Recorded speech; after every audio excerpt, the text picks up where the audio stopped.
Herkese merhaba, üroloji uzmanı Ömer Erdem Akkaya. Bugün anlatacağımız konu penis kalınlaştırma. Hastalar penis kalınlaştırmada kaç çeşit penis kalınlaştırmayla karşılaşabilir? Hangisinden memnun olur? Hangisini seçmeli? Bununla ilgili kısa video sunumumuz olacak. Penis kalınlaştırma arkadaşlar iki çeşit yöntemle yapılıyor. Bir tanesi geçici penis kalınlaştırma, bir tanesi kalıcı penis kalınlaştırma. Geçici penis kalınlaştırmada kullanılan iki tane materyal var.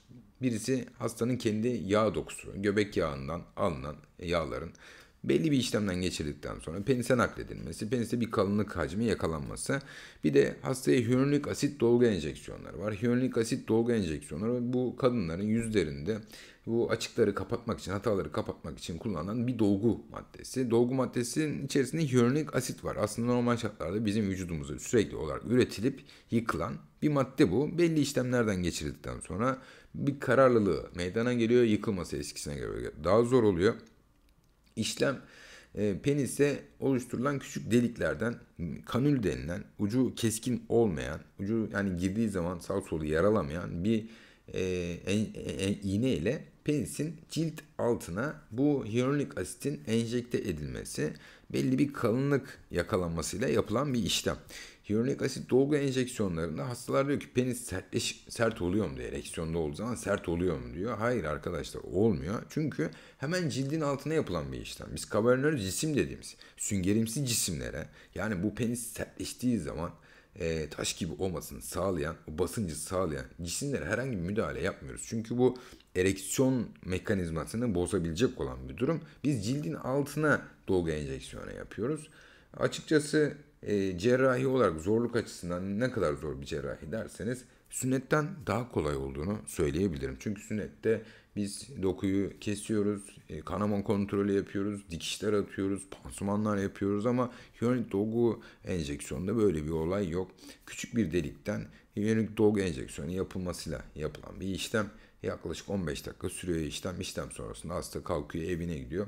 Fiyat farkı olarak neden bu kadar fiyatlar farklı derseniz, bu arz talep meselesi arkadaşlar. Bazı bizim kentlerimiz çok pahalı, bazı kentlerimiz çok ucuz, bazı kentlerimizde işte yabancı miktarı daha fazla, yurt dışından gelen insan miktarı daha fazla.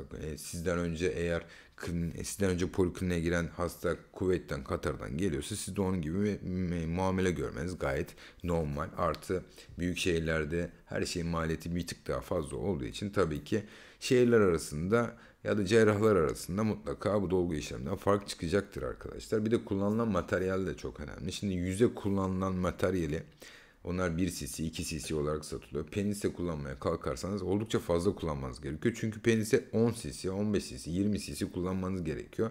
Bunun için 10 cc'lik hyaluronik asit dolguları var. Ama şimdi yüze kullandığınız 2 cc'likten tutup 15 cc yapmaya kalkarsanız fiyat tabii oldukça fazla artıyor ister istemez. Hastaya bunu açık açık gösteriyorum. Bak diyorum, liste bu diyorum işte. Yani bundan alıp kullanmaya kalkarsan fiyat bu. 10 cc'likten alıp kullanmaya kalkarsan fiyat bu diyor. Maliyetler değişiyor tabii. Kullandığınız maliyetler çalıştığınız hastaneye göre illaki maliyetler, her şey değişiyor hyaluronik asitte. Avantajları ne? Yapılan işlem revizyon yapılabiliyorsun. Revizyon avantajım var. Burası ince kaldı, burası geniş kaldı, burayı tekrar düzeltelim diye tekrar gerektiği zaman müdahale edebiliyorsunuz arkadaşlar. Çok önemli bir avantaj bu. Yağ enjeksiyonundaki gibi değil yani. Yağ enjeksiyonunda bazen yağlar başka yere yürüyor. Topçuk topçuk kalıyor bazı yerlerde. Tekrar onları almanız gerekiyor. Mesela Tiflis'ten bir hastamız gelmişti. Yağ enjeksiyonu yapmışlar kendisine, kalınlaştırma. Hasta sünnetsiz olduğu için sünnet derisine doğru yürümüş yağ mesela orada topçuk topçuk duruyor penisin kenarında. Onları mesela almak zorunda kaldık. Ya da tam böyle penisin skrotumla birleştiği yere gelip burada perde yapabiliyorlar. Alta vermeye kalkarsan. Oradan tekrar müdahale edip aldıran hastalarımız oldu. Penisin üst kısmına yapmak gerekiyor. Dolgu enjeksiyonu da penisin üst kısmına ve yanlarına yapıyoruz. Bunlar geçici işlemler. Penis büyütmek için geçici olarak yapılan işlemler. Bir de penisi kalıcı olarak büyüten işlemler var. Bunlarda mesela bir tanesi pneumo dediğimiz bir materyal. Amerika'da icat edilmiş, penisin sırtını bir boru gibi, yarım boru gibi düşünün. Penisin sırtının üstüne yerleştiriliyor. Peniste homojen bir kalınlık artışı sağlayabiliyor. Oldukça pahalı bir materyal. Yaklaşık 2500 dolar civarında. Artı işte hastane masrafları, cerrah masraflarıyla tabii masraf oldukça artabiliyor. Pratik bir materyal. Eğer yerinden kaymazsa, eğer deri nekrozu yapmazsa hasta memnuniyeti oldukça yüksek. Türkiye'de de yavaş yavaş yapılmaya başlandı. Bir de gene Türkiye'de arkadaşlarımızın keşfettiği, bizim de uyguladığımız perikard grefti, yani büyükbaş hayvan, yani sığırın kalbini saran zarın ikiye katlanarak içine biyofiller madde koyarak, bu biyofiller madde gene sizin kanınızdan elde ediliyor. Bunu penisin sırtına yerleştirilmesiyle yapılan bir işlem. Kalıcı olarak penis kalınlaşması sağlıyor.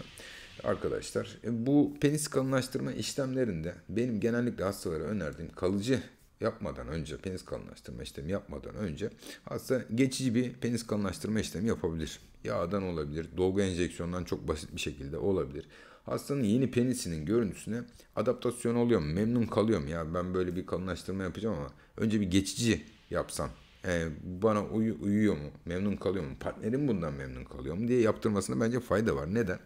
Çünkü bu kalıcı işlemlere girmeden, kalıcı işlemlerden memnuniyet oranlarında baktığınız zaman arkadaşlar, ulusal anlamda, uluslararası anlamda baktığınız zaman yapılan çalışmalarda hastaların %70-80'i memnun kalırken %20-30'u penis kalınlaştırmadan memnun kalmıyor arkadaşlar. Ki sürekli etrafta fotoğraflar dönüyor. Bana sürekli işte hocam ben şurada ameliyat oldum memnun olmadım, şurada ameliyat oldum memnun olmadım fotoğraflar geliyor.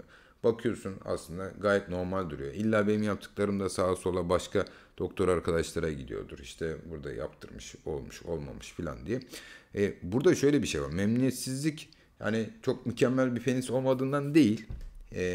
Yani belli ufak tefek homojeniteden, heterojeniteler olabiliyor. Yani penis böyle bir silindir şeklinde olmayabiliyor da bazen. Bazı yerleri daha ince, bazı yerleri daha kalın olabiliyor. Şimdi ben aşağı bir link vereceğim. O linkte dış merkezde, bizim merkezimizde değil, yapılmış bir penis kalınlaştırma operasyonu penis kalınlaştırma operasyonu yapılmış, kalıcı olarak yapılmış. Yani materyal, sığır perikard greftinin kullanıldığı bir hastanın penis fotoğrafını koyacağım şimdi. Orada bana göre normal ama hasta bundan memnun değil. Şimdi ben burada fikirlerinizi çok merak ediyorum açıkçası. Burada hastanın penisinin normal mi değil mi? Size yapılmış olsaydı bu memnun kalır mıydınız, kalmaz mıydınız? Bununla ilgili görüşlerinizi merak ediyorum. Bir de dolgu enjeksiyonu yaptığım bir hastanın fotoğrafı var gene bu linkte. Bununla ilgili yorumlarınızı da merak ediyorum. Dolgu enjeksiyonu yaptığımız hastanın penis eğriliği olduğu için penisin sırtında bir insizyon hattı, bir kesi hattı göreceksiniz. O kesi hattını biz yapmamızın sebebi hastaya hem penis uzatma hem penis eğriliği düzeltme yaptığımız için mecburen penisin sırtından bir kesi yaptık. Penisin çünkü tamamen açıp indirdirsek eğer, sünnet derisinden kesi yaparsak vereceğimiz dolgu materyali penisin altına da kayacağı için mecburen sadece penisin ortasından keserek penisin eğriliğini düzelttikten sonra penis kalınlaştırma işlemini yaptık. O yüzden bu şekilde oldu. Bir bakın, yorumlarınızı merakla bekliyorum arkadaşlar.